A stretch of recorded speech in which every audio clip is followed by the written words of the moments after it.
राधा पुरुषोत्तम श्री रामचंद्र जी के जन्म दिवस पर आप सबको बहुत बहुत शुभकामनाएं। ये इस मोहल्ले के रहने वाले कौन कौन लोग हैं, जरा एक बार हाथ खड़ा करके बता दें। अच्छा अच्छा, बहुत अच्छा। और सबसे बड़े तो हमारे बाबा जी सांडिल्य जी। तो सब लोग जानते हैं ये बहुत पवित्र स्थान है और एक संत ने लगभग 50 वर्ष तक निस्वार्थ भाव से यहाँ रह करके लोगों को होम्योपैथी चिकित्सा के द्वारा आरोग्य प्रदान किया। उनके ब्रह्मलीन होने के बाद ये स्थान सुनसान हो गया था। आप सब लोग यहाँ के रहने वाले हैं तो सब जानते हैं। तो उन्होंने जिनको अपना उत्तराधिकारी बनाया, बनारस का शारदा ट्रस्ट, वो उसी परंपरा के साधु भी थे। तो उन्होंने वो उस ट्रस्ट को सौंप दिया। वो ट्रस्ट भी कुछ गतिविधियां नहीं कर पा रहा था, लेकिन उस ट्रस्ट का बहुत बड़ा स्थान बनारस में है और उनके स्थान पर, जैसा अभी हमारे संगठन मंत्री गौरव जी ने कहा, वैसा संस्कृत भारती नाम का एक संगठन और वहाँ उनके उस स्थान पर भी काम करता था। तो उनको लगा कि इससे अच्छा कोई काम नहीं हो सकता है और उन्होंने फिर संस्कृत भारती को कहा कि आप इस स्थान पर अपनी जो गतिविधियां हैं वो चलाइए, लेकिन आप इसको किसी को बेच नहीं सकते, किसी को किराए पर नहीं दे सकते हैं। और जो स्वामी जी ने जीवन भर जो समाज की सेवा की होम्योपैथिक चिकित्सा के माध्यम से, तो उनके नाम से होम्योपैथिक चिकित्सालय निःशुल्क लोगों की उसी प्रकार से सेवा करता रहे जिस प्रकार से स्वामी जी करते थे। तो इस आधार पर संस्कृत भारती नाम का संगठन, उसके कार्यकर्ता यहाँ आए और पिछले 7-8 वर्षों से पूज्य स्वामी जी के नाम से वो चिकित्सालय भी चल रहा है। और जो संस्कृत की गतिविधियां हैं सारे देश भर में नहीं, विश्व के 40 देशों में जो जो काम चल रहे हैं वो सब काम उत्तराखंड में इस केंद्र से चल रहे। थोड़ा सा उनका परिचय देता हूँ। हम सब जानते हैं कि संस्कृत देव भाषा है और हम सब के जन्म से लेकर नहीं, जन्म से भी पहले जब हमारा इस जीव के रूप में दुनिया में माँ के गर्भ में आगमन होता है, ऐसा वो गर्भाधान संस्कार होता है और पूरे जीवन पर्यंत नहीं, तो इस जीवन को, इस शरीर को समाप्त करने के बाद जो हमारा अंत्येष्टि संस्कार होता है और अंत्येष्टि संस्कार के भी बाद अगले जन्म तक के जितने भी हमारे संस्कार हैं, जिनके द्वारा हम धर्म, अर्थ, काम, मोक्ष ऐसी अपनी यात्रा पर चलते हैं, तो वो सारे कर्म, सारी पूजा पाठ, सारा विधि विधान संस्कृत में होता है। इसलिए यदि संस्कृत है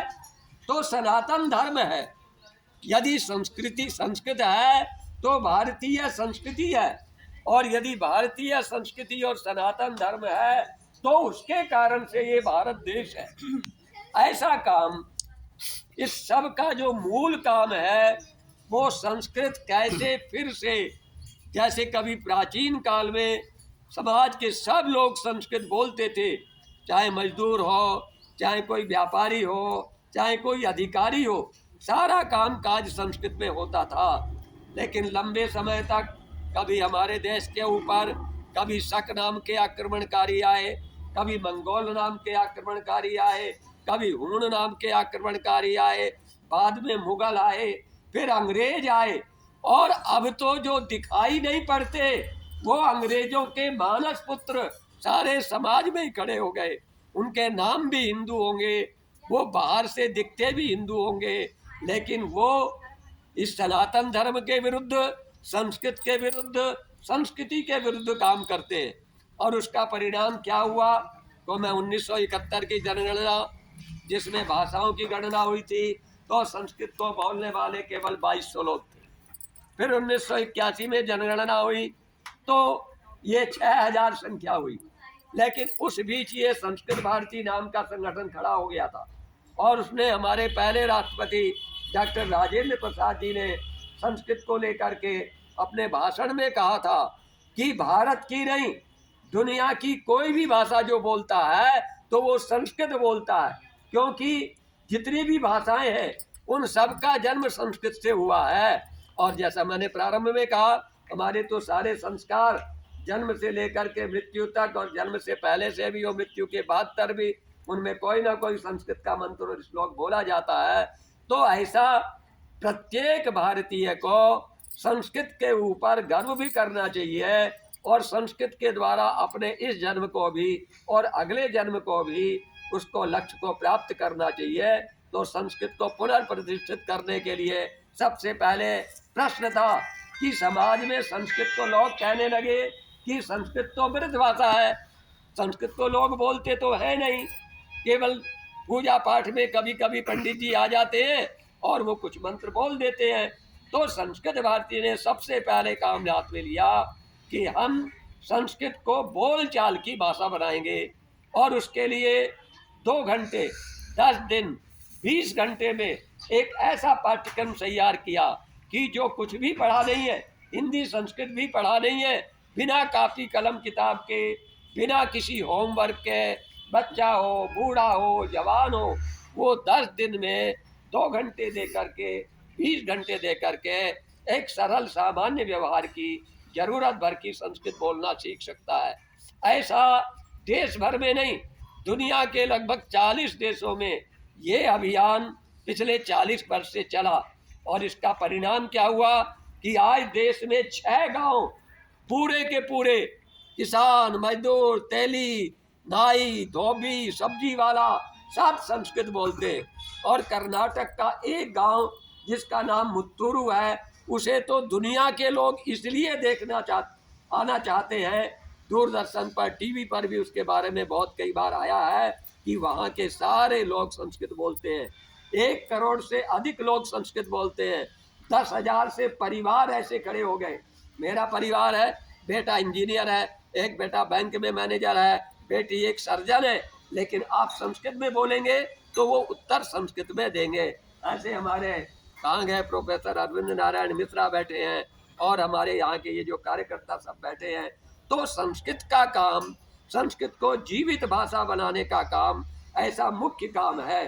फिर उसके साथ साथ ये 10 दिन 2 घंटे आए, अब मुझे संस्कृत का काम करना है तो साल भर में 6 बार, साल भर में 2 बार, जनवरी में सर्दी की छुट्टी में और गर्मियों में जून की छुट्टी में 10 दिन 24 घंटे वहाँ रह करके दूसरों को संस्कृत कैसे सिखाना। फिर 12 महीने संस्कृत को सिखाने वाले खड़ा करना। तो दिल्ली में और बनारस में हर महीने की 1 तारीख से 14 तारीख तक, 16 तारीख से 30 तारीख तक 50 लोग सारे देश भर से, सारी दुनिया भर से, पहले आओ पहले पाओ पंजीकरण, केवल 1,000 रुपये का शुल्क दे करके और 15 दिन को रहना, खाना, भोजन, आवास सब निःशुल्क दे करके और उनको संस्कृत का शिक्षक बनाना, स्वयं संस्कृत बोलना सीख करके दूसरों को संस्कृत सिखाना, ऐसा काम दिल्ली में और बनारस में चलता है। बहुत सारे काम हैं। एक पत्र, संस्कृत की पत्रिका, संस्कृत बोलना तो आ गया, लेकिन रोजाना सामान्य ज्ञान की चीज़ें, चिकित्सा की चीज़ें, इंजीनियरिंग की चीज़ें, अर्थशास्त्र की चीज़ें, व्यापार की चीज़ें, वो सरल संस्कृत में उनसे संबंधित समाचार, उनसे संबंधित लेख, तो एक समाचार पत्र प्रकाशित करते, उसका नाम है संभाषण संदेश, बंगलोर से प्रकाशित होता है। और उसका स्थान जो पाक्षिक पत्र है, क्योंकि वो 15 दिन में एक बार प्रकाशित होता है, तो पाक्षिक पत्रों में दुनिया में जितने पाक्षिक समाचार पत्र प्रकाशित होते, सबसे अधिक प्रसार संख्या वाला वो समाचार पत्र है। ऐसा ये काम मैं चर्चा करूं तो उसके लिए बहुत अधिक समय लगेगा, लेकिन मोटा मोटा ये काम हमारे जो इस मोहल्ले के कॉलोनी के रहने वाले हैं, उन सबका सहयोग आज यहाँ आकर के उपस्थित होकर के मिला। तो सबसे पहले मैं उनको प्रणाम भी करता हूँ, उनको धन्यवाद भी करता हूँ। और इस काम में स्वामी जी को स्मरण करके, स्वामी जी के प्रति श्रद्धा भाव रख के और उनकी भावना के अनुसार इस स्थान पर हम सब ये कार्य कर रहे हैं। आज भगवान राम का जन्म दिवस है और हम केवल मैं एक छोटा सा घटना का उल्लेख करते हुए अपनी बात को समाप्त करूंगा। जब देश आजाद हो रहा था, संविधान बन रहा था, तो विषय आया कि भारत की राष्ट्रभाषा क्या होनी चाहिए। तो अलग अलग मत थे। हिंदी, देश के आधे से ज्यादा लोग हिंदी बोलते और समझते, परंतु अंग्रेजों की राजनीति के कारण से, द्रविड़ और आर्य का भ्रम पैदा करने के कारण से, दक्षिण और उत्तर का भेदभाव पैदा करने के कारण से हिंदी का बहुत विरोध था। तो संविधान निर्माता डॉक्टर भीमराव अंबेडकर ने ये प्रस्ताव रखा कि भारतवर्ष में किसी भी भाषा का विरोध हो सकता है, लेकिन असम से लेकर के और पंजाब तक, हिमाचल से, हिमालय से लेकर के कन्या कश्मीर से लेकर के कन्याकुमारी तक किसी भी प्रदेश में चले जाइए, उसकी भाषा के 60 से अधिक प्रतिशत शब्द संस्कृत के हैं और सब लोग संस्कृत को मानते हैं। इसलिए यदि संस्कृत को राष्ट्रभाषा बनाया जाए तो कोई विरोध नहीं होगा और भारत का इतिहास, भारत की संस्कृति फिर से जीवित होगी। और बड़े आश्चर्य की बात है, आज सुनकर के हमें विश्वास नहीं होता होगा, उन्होंने 23 सांसदों के, सारे देश भर के 23 प्रांतों को, जो अलग अलग क्षेत्र थे, उनके हस्ताक्षर कराए और उनमें उस समय 3 मुस्लिम सांसद, जिनमें एक असम से जो मुस्लिम लीग से थे, नजीरुद्दीन अहमद, वो भी इस बात पर सहमत हुए और उन्होंने भी हस्ताक्षर किए कि नहीं, देश के लिए जोड़ने वाली कोई भाषा हो सकती है तो वो संस्कृत भाषा हो सकती है। लेकिन जो हम आज भी देख रहे हैं, वो एक विशेष खानदान, जो जिसका नाम हिंदू लगता है, जिसका नाम ब्राह्मण लगता है, लेकिन जो ये बोलते थे कि ये मेरा दुर्भाग्य है कि मैं हिंदू हूँ और इससे भी ज़्यादा मेरे लिए शर्म की बात यह है कि मैं ब्राह्मण हूँ। ऐसी मानसिकता के कारण से उस समय संस्कृत राष्ट्रभाषा नहीं बन सकी। लेकिन ये तो जो सनातन धर्म है, ये आदि धर्म है, परमात्मा का बनाया हुआ है और ये संस्कृत तो देव भाषा है, उत्थान पतन चलता रहता है। भगवान राम हमारे आदर्श हैं, शत्रुओं पर विजय प्राप्त करने के लिए, अधर्म पर विजय प्राप्त करने के लिए। जिस प्रकार भगवान राम ने यहाँ राम राज्य की स्थापना की, तो वो राम राज्य की स्थापना में संस्कृत की पुनर्प्रतिष्ठा भी एक काम है। उस संस्कृत के काम को आप सबका आशीर्वाद मिले, आप सबका सहयोग मिले, ये कार्यालय इसी प्रकार से जीवंत रहे और जिस प्रकार से आज ये कार्यक्रम हुआ है, ऐसे ही आगे भी कार्यक्रम होंगे। आप सब लोग उसमें अपना सहयोग करेंगे, पधारेंगे, अपना जो अपने सनातन धर्म का कर्तव्य है, हम सब उसका पालन करेंगे। इसी कामना के साथ अंत में फिर से प्रभु राम के चरणों में अपना प्रणाम निवेदित करता हुआ और उनके जन्म दिवस पर आप सबको बहुत बहुत शुभकामनाएं देता हुआ अपनी वाणी को विराम देता हूँ। सबको धन्यवाद, नमस्कार। एक पॉइंट और दूंगा मैं, हमारे आराध्य